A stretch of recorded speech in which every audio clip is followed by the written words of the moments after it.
Zipper rolls out to the right, pitches off to Taylor, and Taylor's to the 20, down to the 15, down to the 10, 5, 4, 3, 2, 1. Touchdown, Billy Taylor! Touchdown, Billy Taylor! Billy Taylor scored a touchdown from 21 yards out. The crowd goes berserk. It was November 22nd, 1969. That they came to Barry, Michigan, all dressed in maize and blue. The words were said, the prayers were read, and everybody cried. But when they closed the coffin, there was someone else inside. Oh, they came to Barry, Michigan, but Michigan wasn't dead. And when the game was over, it was someone else instead. 11 Michigan Wolverines put on the gloves of gray, and as the organ played the victors, they laid Woody Hayes away. Under center is Wangler at the 45. He goes back. He's looking for a receiver. He throws downfield to Carter.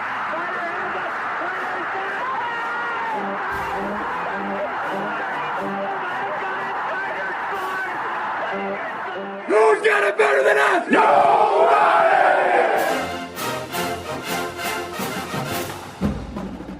Welcome to the Michigan Man Podcast on Wolverine Sports Radio, a member of the V Sporto Network, and in partnership with SB Nation's Maize and Brew, for Wolverine fans from coast to coast.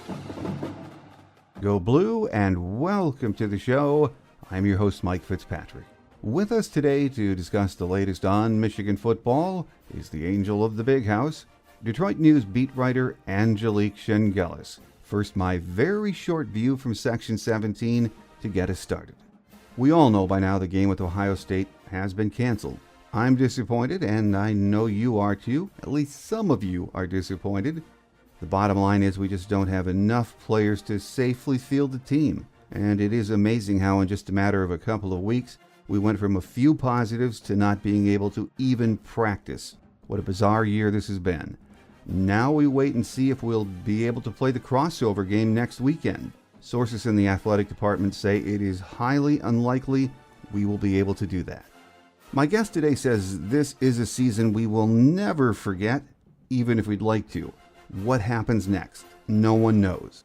Up next is the angel of the big house, beat writer Angelique Chengelis from the Detroit News, here on this week's edition of The Michigan Man, so stay with us.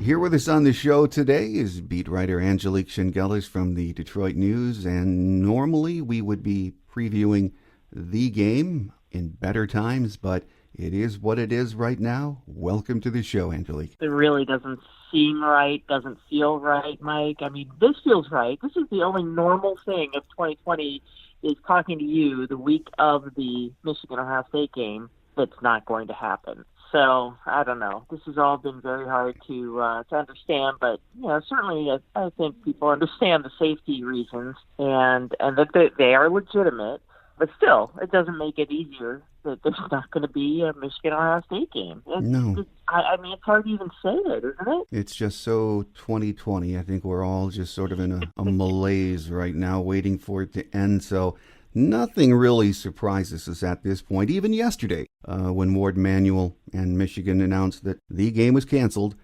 history was made, maybe not the kind we're going to fondly remember, but in the end, it really was no surprise, was it, Angelique? No, I mean, that was the indication I'd been getting since last week from parents and talking to people at Michigan, and you know, they were waiting on test results over the weekend, and you know, the fact that they had to do that, you knew that they weren't in the clear, and they knew they weren't in the clear. And so I saw there was so much optimism a couple of the national writers tweeting that Michigan's practicing. That means that's good. That's good news for the game. And I'm like, no, I'd really pump the brakes on that. It doesn't mean anything. I mean, it was a light practice, helmets only, and they haven't been on the field since the Penn State game, which was November 28th. Right, I mean, right.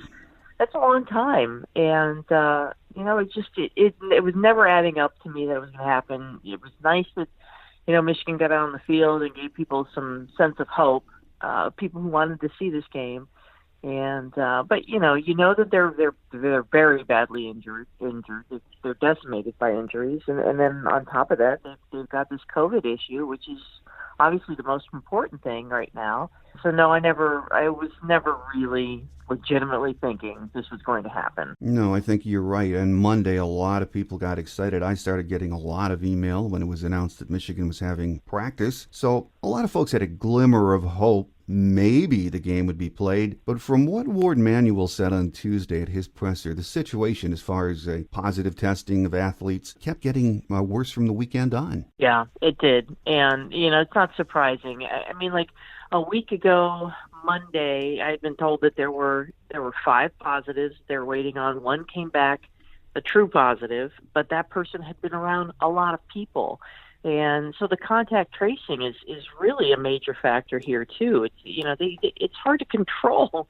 I know people want to go back to Thanksgiving. Well, okay. I mean, it's not just Thanksgiving. They're around each other. They leave the building. They're trying their best. I mean, they really had very stringent protocols that they were adhering to, the players and the coaches. And, it was bound to happen. I've talked to a couple coaches from other programs who were having issues too. And that's sort of they're kind of not throwing up their hands, but that's just the reality is this was bound to happen is what one of them told me at their program too. I don't think, it was amazing that Michigan had gotten this far without any major issues and outbreaks like this. But, when they were, waiting on the test this weekend, I thought that was like, well, they, and a couple coaches messaged me and said it just doesn't look good.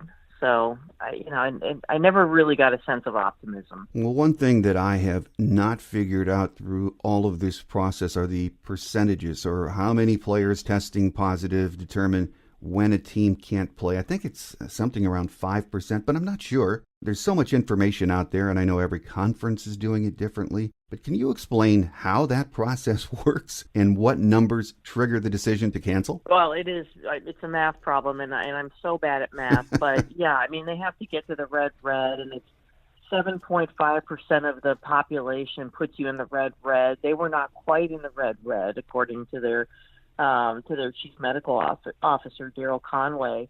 But close enough. And, from what I was told, and others heard this as well, they had up to about 45 players, scholarship players, who were affected by injuries or COVID-related issues. And, I mean, that's the hard hit to the roster.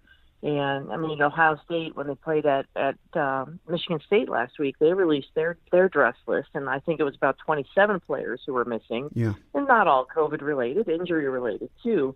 So I think it was a combination of both of those issues that, you can't put – I mean, I think it would have been, yes, a pride thing for Michigan to go to Columbus and not wave the white flag, as Kirk Herbstreit suggested a week ago, and put a team out there, but I think it sounded like it would be awfully dangerous to do so, too. I mean, without some major pieces to your team, with so many starters out for both reasons, injury and COVID-related.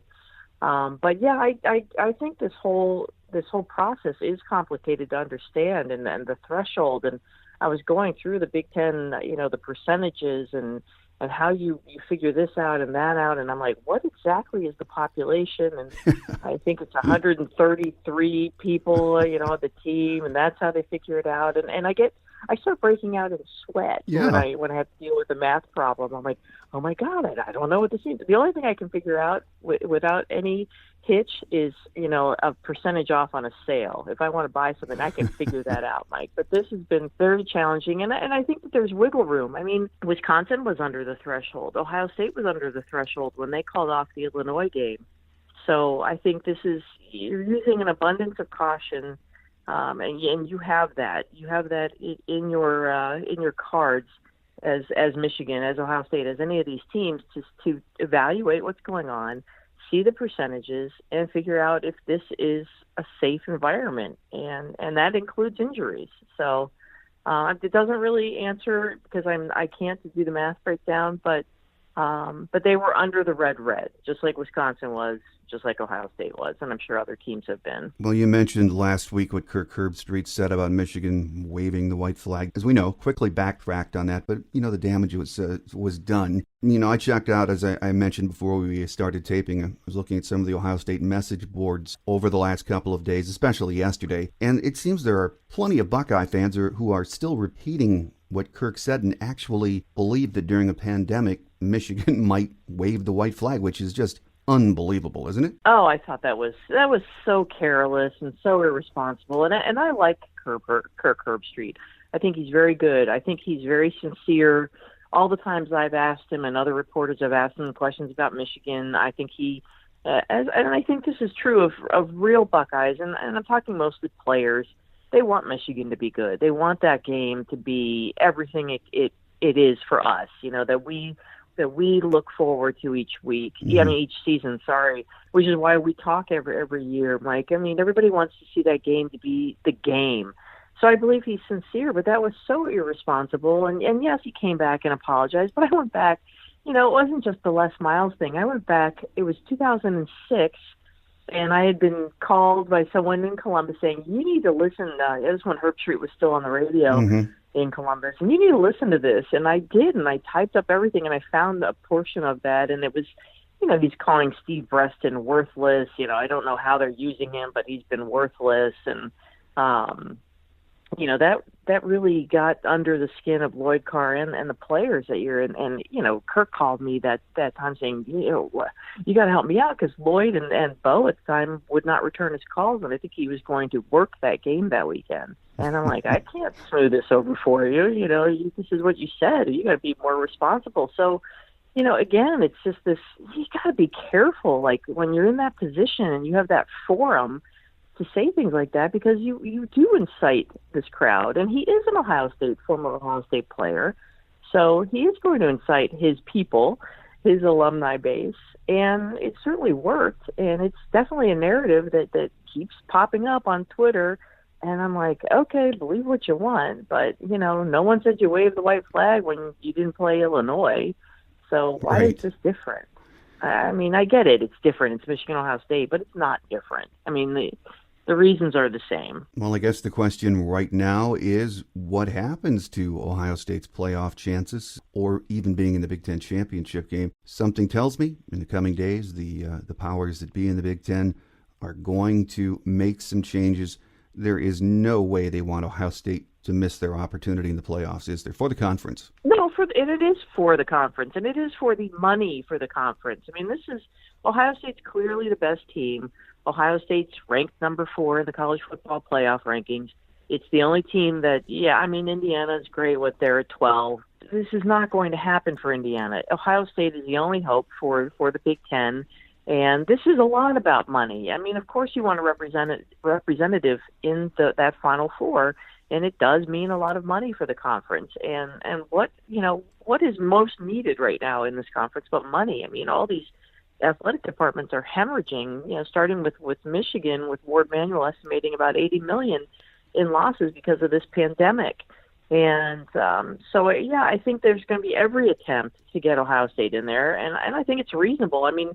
Look, this has been a weird season, and rules have changed, and things have been tweaked. And John Neo my colleague, had been talking to Barry Alvarez last week for a story, and it was just as a lot of this was breaking that Michigan was going to pause and not play Maryland, and suddenly now the Ohio State numbers could be in jeopardy.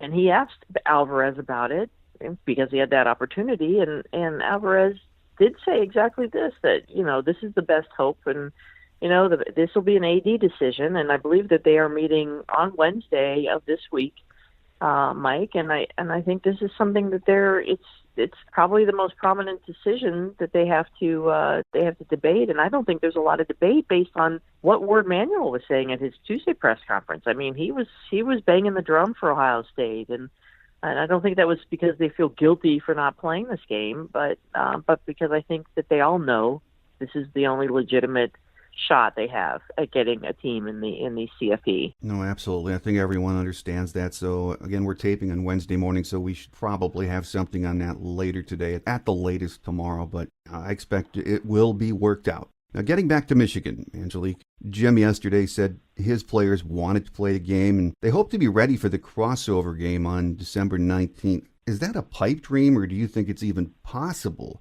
Michigan is going to have enough players cleared to participate in that crossover game? I think it's a pipe dream. I mean, I think that they still had positives as of Tuesday.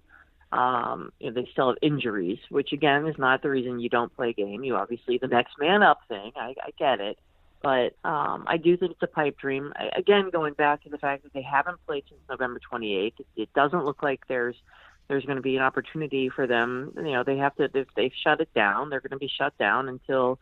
I think now it's Tuesday will be the next day that they can practice, and they're going to have to start again with helmets only, and it just doesn't seem reasonable to me. But I think he's a competitor. He's going to say that, and the players are going to say they want to play too, and I do believe that. I do believe that they wanted to play, and based on conversations I had, I mean, I think there was definitely a hunger, even though everyone knew what the odds were of Michigan against Ohio State. Anybody who's a competitor is not going to shirk that.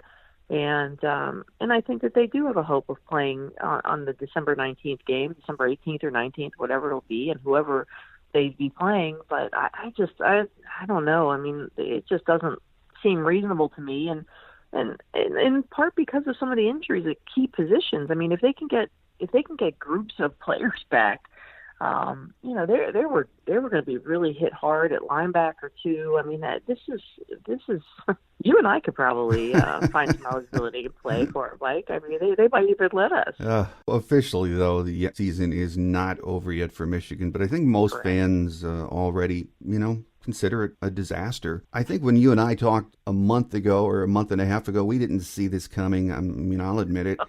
When listeners ask me, how did it go off the rails? I cannot even begin to answer that question. Too many reasons. But since the Minnesota game, it's been Murphy's Law really in full effect, hasn't it, Angelique? It really has. And it's now taught me that I should listen to a few people who call me. I had a couple former players call me after that Minnesota game, and everybody's, hi, and oh, it's great. And I mean, this was like right after, the day after, and saying, no, that was not a very good performance, and this is what people are missing. And it was just picking apart little things about the receivers and just little tweaks on the offensive line, and the defense wasn't quite as sharp as people thought. There's a little bit of smoke and mirrors, I guess, when there's a beatdown like that, at least according to these guys. And then I remember watching game day the next week, and all the, Herb Street and Reese Davis and Desmond are like, oh, they looked great against Minnesota. And David Pollock, who I know, probably ruffles a lot of people's feathers, he was the one guy who said, yeah, I'm not there with you guys on that. Michigan didn't look that good to me. And I thought, maybe hearing a couple of these negative comments and hearing that, I thought maybe we are missing something, but I can't figure it out, Mike. I can't figure out what's missing. I mean, the quarterback play was young. I mean, it was inexperienced. Everything's been debated. Was there the hype train too loud? Yeah, probably, and sets people up for expectations, even the players. And that must have been hard for Joe Milton to come into the season hearing all the things he's heard probably most of his life, about his arm and his upside. And, same thing with the running backs room. And, I do go back to that. I've been beating that drum for a couple of years, Mike. I just don't like how they use that rotation. I never have. And it's not, people want to say it's Jay Harbaugh. Well, it was there from the beginning when Tyrone Wheatley was there, and it was not something Tyrone Wheatley believed in. I mean, this is a Jim Harbaugh thing. And, Tyrone did it because he had to, because that's what his boss wanted. But it's, I think people finally, they see that Son Haskins was the guy that you had to go with. You had to stick with a guy and get a rhythm, and that's one thing you never saw, a rhythm in this offense. It looked like it was there in that Minnesota game, and then it wasn't. And it's not to put it all on Josh Gaddis, because obviously the defense is just in shambles. And, people can look back and say, well, maybe after 62-39 a couple of years ago, things should have changed, but they didn't. And change is the big thing. The operative word here is, and Don Brown didn't change enough. So I think that it was just a parade of horribles for them. And gosh, it just snowballed and snowballed. And yeah, they showed some guts coming back and winning that Rutgers game, but my goodness, I mean, I can't believe it took that kind of effort. No, I don't think any of us can believe that. But, at this point, the bulk of the blame is going to fall on Jim Harbaugh's shoulders for the on-field performance. And after 6 years under his direction, as much as I like Jim, it's more than fair, Angelique, isn't it? No, yeah, absolutely. And I like Jim, too. I think he is a competitor. I don't question, everybody's reading into everything on the sideline, his demeanor and all of that. And yes, he's been different in press conferences this year. And I've been trying to figure that out. I mean, I thought actually Tuesday he shut me down when a couple questions about the contract extension, and he shut me down with we've plowed that ground thoroughly. And I'm like, wow, I haven't heard that in a couple of years. That was a little bit of the feisty Jim Harbaugh. And I do wonder, do these Zoom calls make it a little more, that you can't hide, you can't hide as much behind the eye rolls and the stare downs because it's just right there on a screen. So, because I thought he's been very congenial and answering questions that I know that he thinks sometimes are not that important to him. But yes, all of this does rest on him, and he makes the decisions. He makes the final calls. He makes the hires. He makes the decisions. He's not calling the plays. I still think Josh Gaddis is calling the plays, but he has the final say-so. And, there's just a lot of things on his plate that I'm not sure he's organized that well this year and handled well.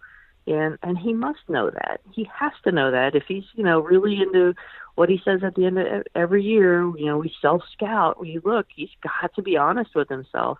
And he has to know that if he's staying here, he has got to make significant changes. And the first change is in himself and making sure that he is motivating these guys, because they certainly often did not look like a motivated team. You mentioned Don Brown just a few minutes ago, Angelique. He has taken a beating from fans this year, really the last couple of years, especially after the Ohio State game.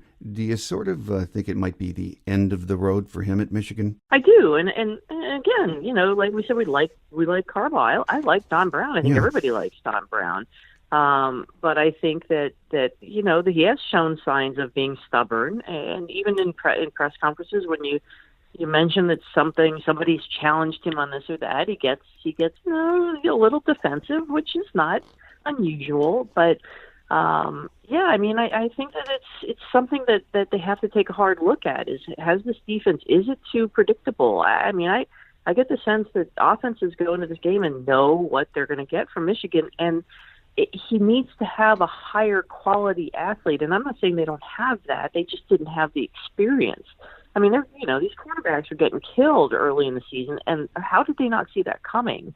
I mean, you don't have an Ambry Thomas back there. He opted out. And you've got two guys who are pretty much new to the starting role, and you're throwing them out there on an island, and you got to protect them. And I think that everybody thought that was sort of an obvious thing to protect, and it wasn't there until a couple of games later. And I actually thought they did play well in the Penn State game.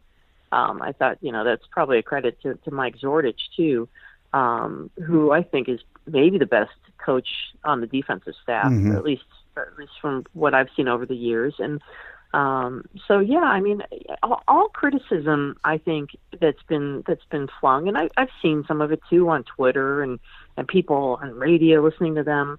Mike, I think a lot of it is very warranted. And I remember years ago talking to Lloyd Carr about this, about criticism, and I don't look at the message board stuff, I remember he said. And I said, sometimes it's not a bad idea to step back and see what people are saying. It's not, some of it's noise, but some of it is pointed, and some of it is accurate. And, he didn't disagree with that. I mean, everybody's got an opinion, but I think some of these are very obvious and very glaring. And I can't imagine that Jim Harbaugh and Don Brown are missing these things. But I will say one thing that's unfortunate, Mike, is that, we haven't talked to Don Brown since, I think, before the season. I can't remember. It's like you never get a chance to talk to the coordinators on a regular basis to see what they're thinking and why they're doing things or why they're not doing things. And that's been difficult to sort through things without even having conversations with them. Well, another bone of contention, and just looking at my email, this is every week, it seems, this season, it's the offensive play calling. That is a hot button with a lot of fans. And the use of the personnel on offense, which we talked about a couple of minutes ago, using 4 backs, shuttling them. And, a lot of ex-players, especially that I talk to, do not like this offense at all.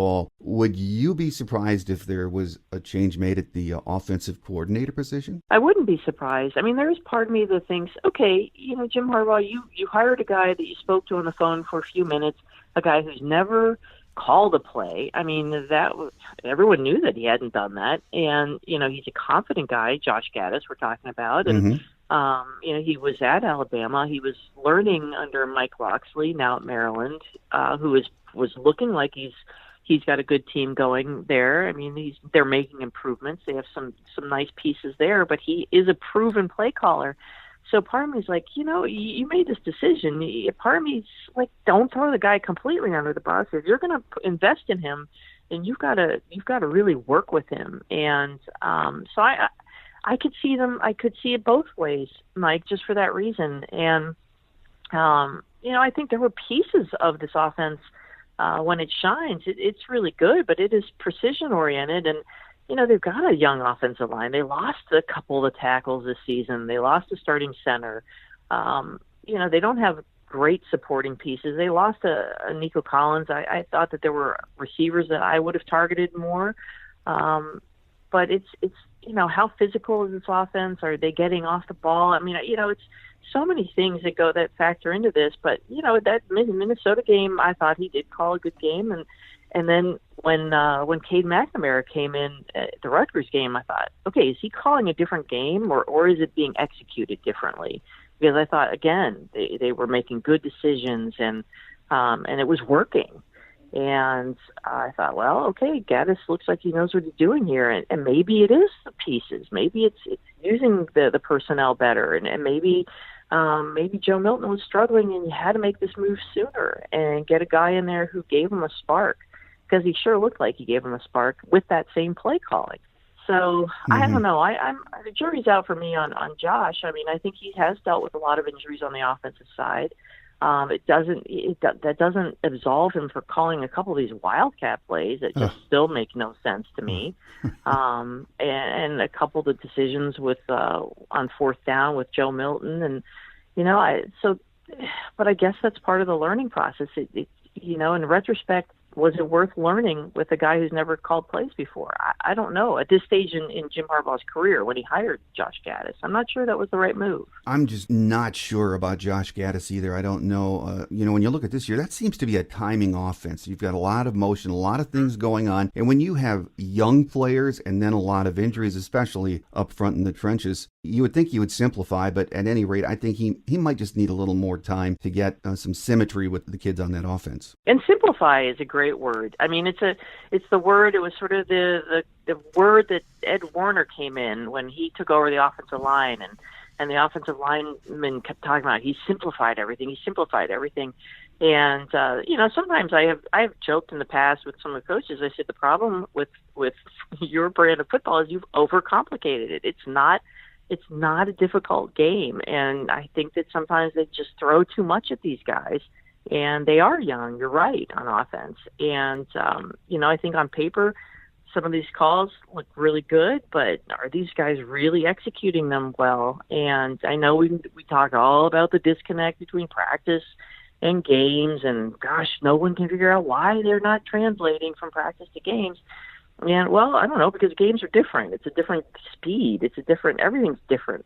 And So yeah, I mean, they got to. I think simplify is probably the best option at this point. Well, one of the stories that I read on Tuesday said really the only thing that could overshadow the cancellation of the Ohio State-Michigan game was the status of Jim Harbaugh with the program. And it sounds like, from what we're hearing, the offer is there for Jim to accept, negotiate, or decline right now, isn't it, Angelique? Well, yeah, I mean, and I believe that there was a nice offer made to him in January, and it wasn't met with, his complete approval. Jim Harbaugh's approval gets sent back, and, money is people can say so-and-so doesn't need money or doesn't care about money. I think most people do care about money, and Jim Harbaugh is one of them. And I think that there is an issue with the money here and haggling over that.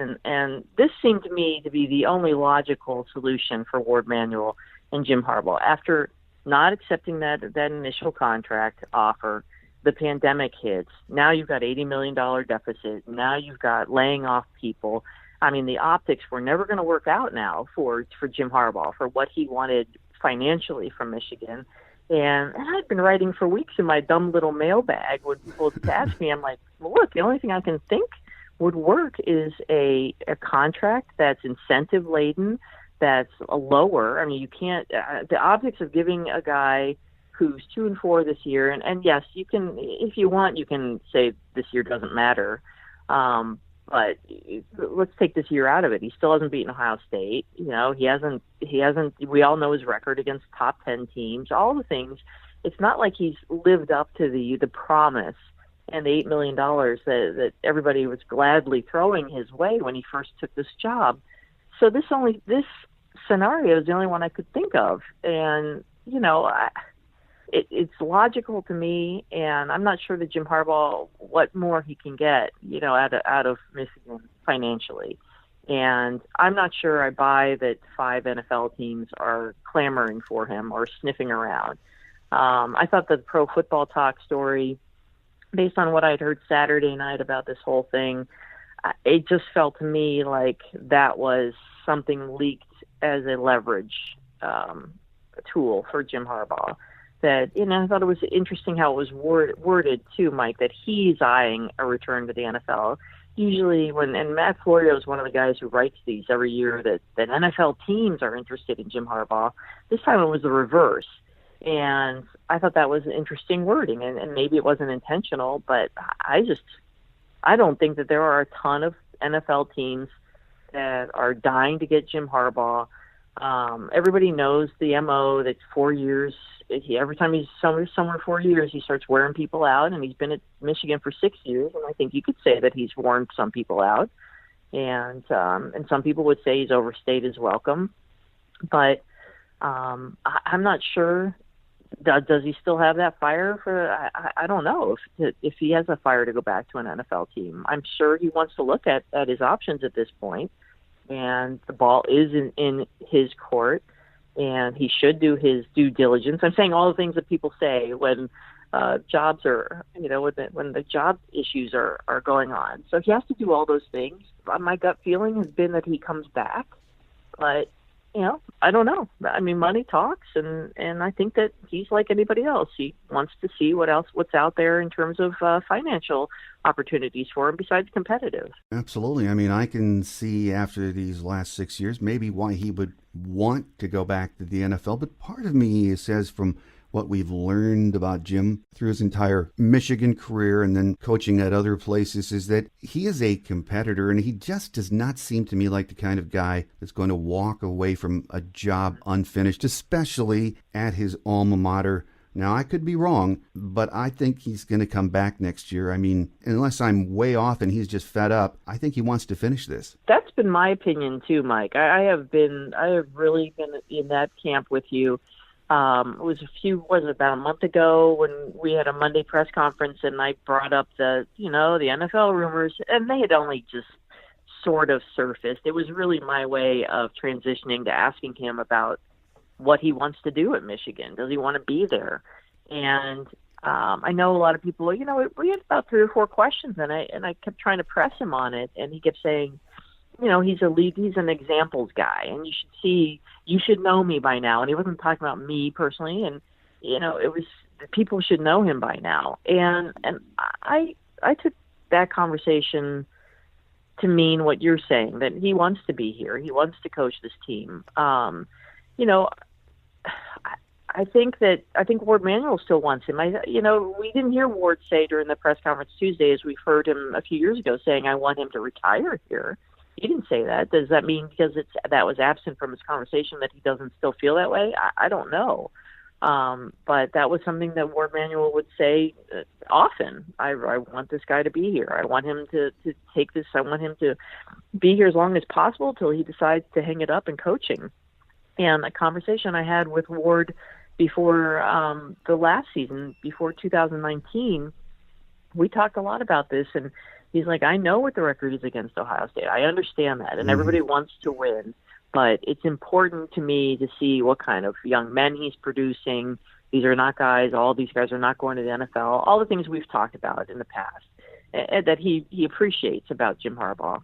And he has produced some very fine young men. I mean, these are really, I can't think of a player on the team that I haven't enjoyed talking to and don't come away thinking, wow, this is a pretty sharp guy and he's got a future wherever. So he's batting 1,000 there. But when I asked him what a week ago or so about what he meant by disdain, and he brought up the process, I think that definitely was a word that triggered a lot of criticism or debate. And what's he talking about? Year 6, the process. I hate that we're parsing everything he says, and yeah.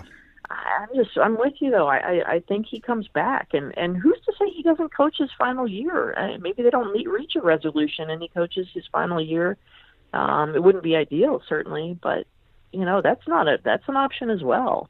And then they figure out what's going on next year. I don't think that's a good option, but it's certainly not off the table either. I don't think it's a good option either. And, Tuesday when Ward was speaking, he mentioned that he and Jim would get together and talk after the season, as they always do. He made a point of that, which is after the early signing day. And recruiting is such a big issue right now. Resolution really needs to be before the signing day, because we don't know what's going to happen there. But it doesn't sound like there's going to be anything in place before National Signing Day, does it? This was so confusing to me yesterday, or Tuesday when Ward was saying, we're going to talk after the season. And don't get me wrong, we talk all the time. And that's when I asked him. I said, well, what in your mind is the end of the season? Because in my mind, and I think in your mind, Mike, the end of the season is now. Yeah. The end of the season to me is the Michigan-Ohio State game, not the bonus game, the crossover game in this world, and not the bowl game. The end of the season is now.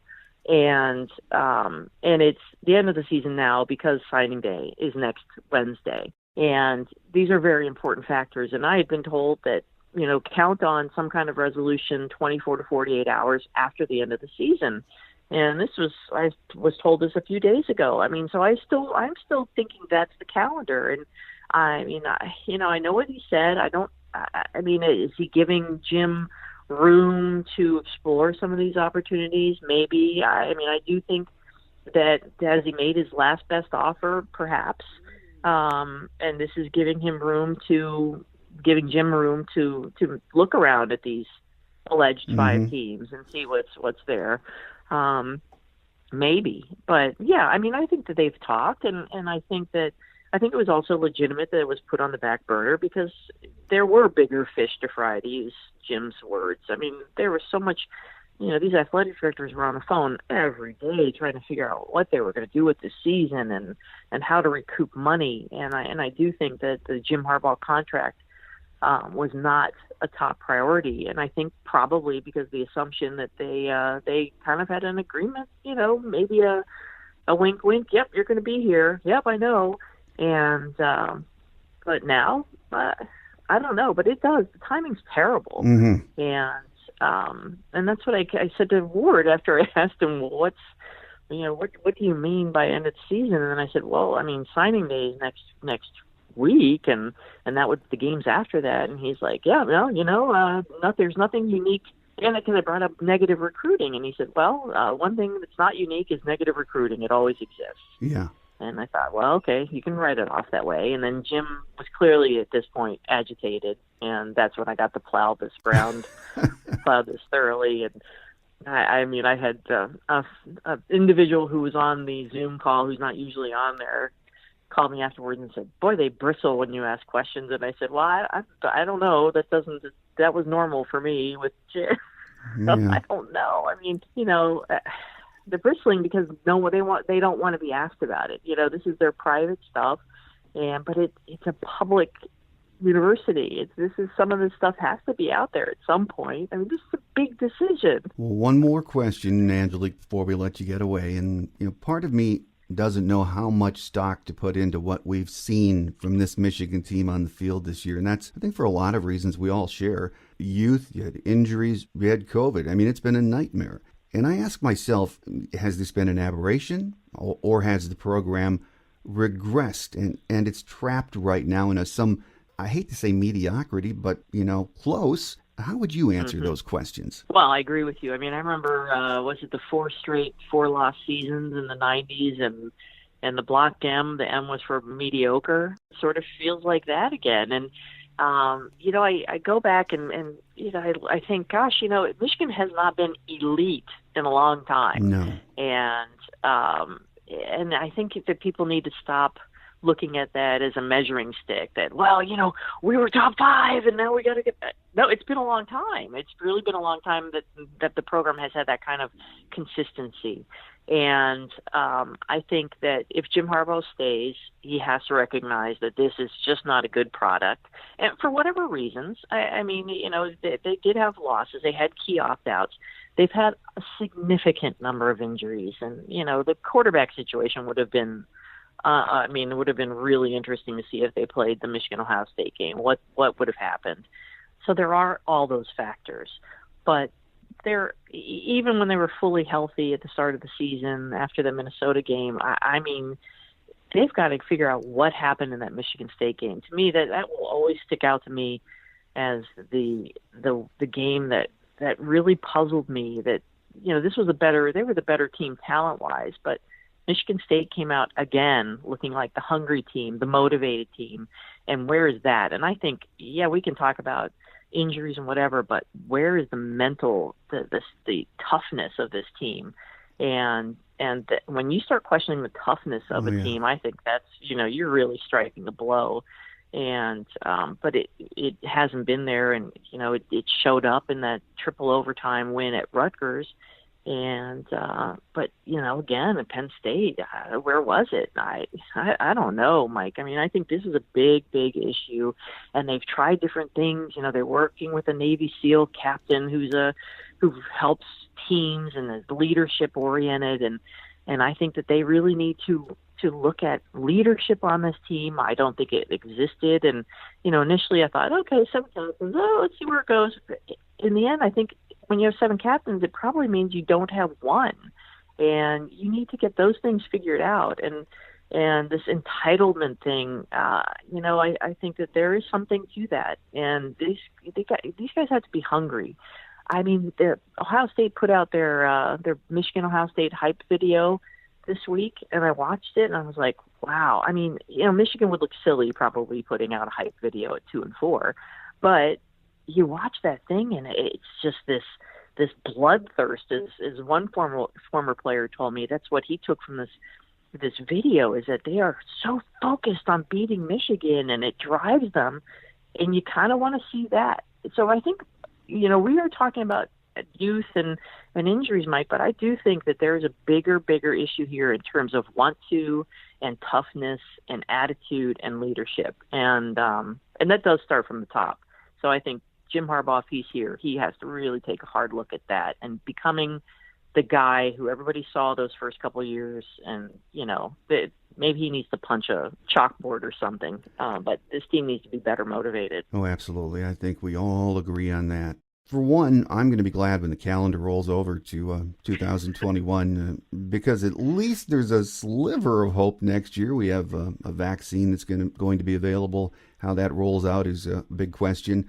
So our lives should normalize to some degree, and it has to get better for all of us and Michigan football next year, doesn't it? It does. I mean, look, this is pretty much bottom. I mean, I kind of wrote it at the Indiana game. After the Michigan State game felt like they were getting really close to bottom. I thought that might have been rock bottom. Then the Indiana game. I mean, there's only one way to go, and it is up. And I agree with you, Mike. I mean, we all want to see 2021. We want to see 2020 go away at this point. Is it going to be much better? I don't know. I still think that there's a possibility the fans, it'll be limited. It won't be the same experience yet. 2022 is the year I was always targeting for things to go back to normal, but that doesn't absolve Michigan football from not trying to get there and not trying to get to its best. And it is going to be interesting. These next few weeks will be really interesting. It'll be a tell for what we're going to look at. And I just started thinking, gosh, they didn't have spring ball this year. They're not going to have the bowl practices. Those are things that they really need. How it's going to be hard for this team to grow and without practices. And maybe they make some kind of resolution where they give them, even though, because this is a weird year, give you those 15 days of bowl practices since you missed spring ball. I don't know, but they can't stop. They can't stop trying to work toward next season, and it has to start as soon as possible. But yeah, I mean, they're this is bottom right now. And it feels a lot like the Brady Hope 2014 year. Does Jim Harbaugh have it in him to pull them from this? Like, we're going to find out soon enough if he wants to be here. And then if he wants that task, because it's a task for sure. With us here on our game day segment this week, previewing, well, we're not previewing the game, as we know by now is canceled. I wish we were. Yeah, Gosh, I wish we were. Hopefully next year at this time, we will do that. I pray. With us has been beat writer Angelique Chengelis from the Detroit News. As always, Angelique, thank you for being so gracious with your time and joining us. And again, I hope the next time that we meet, we have some more positive news on Michigan football. Until then, enjoy the holidays, be safe, and once again, thanks for taking time with us. Thank you, Mike. I always appreciate you thinking of me during Michigan-Ohio State week, because I know it means so much to me for different reasons, and for you and for all of your listeners. I mean, this is the week.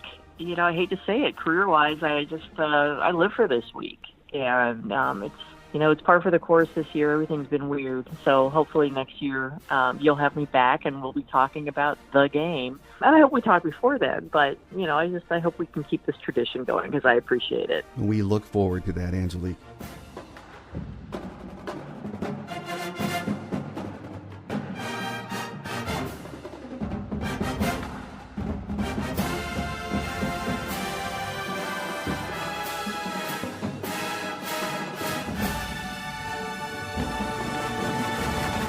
On Quick Hits today, not much more we can add to what Angelique had to say. I am playing it by ear as far as programming goes for next week. If we have a game, we'll have our regular 2 shows, our Michigan Game Day show on Tuesday and the Visitors Edition on Thursday. If we don't play, we'll have just 1 show, and it will be out on either Wednesday or Thursday. It just depends when the announcement is made regarding the crossover game, so as they say, stay tuned. Whatever happens next week, we still have plenty to talk about.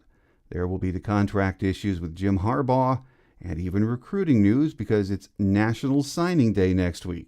In coming weeks, we'll start moving our focus over to basketball. Juwan Howard and the guys are 5-0 after whipping up on Toledo at home tonight. It's shaping up to be a fun season for basketball, but they will be dealing with the very same COVID issues, so who knows what's going to happen. At any rate, that will do it for another show. Thanks for tuning in, and please tell your Michigan family and friends about the show. I'm your host, Mike Fitzpatrick. Have a great Wolverine week, everyone. Until we meet again, take care, and as always, go blue.